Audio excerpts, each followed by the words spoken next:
আসসালামু আলাইকুম। সবাই কেমন আছেন? আলহামদুলিল্লাহ আমি ভালো আছি। আজ শুক্রবার, জুম্মার দিন, বেলা 12টা বাজে। দেখেন কি সুন্দর বৃষ্টি হচ্ছে, রহমতের বৃষ্টি। জুম্মার দিনে বৃষ্টি, এটা হচ্ছে রহমতের বৃষ্টি। বৃষ্টিতে ভিজতে আমার খুব ভালো লাগে।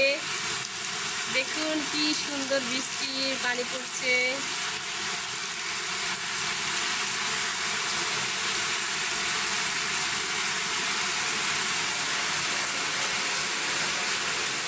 এই বৃষ্টি দেখলে আমার ছেলে তো পাগল হয়ে যায়।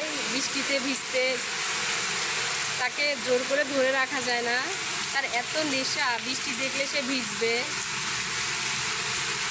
দেখুন।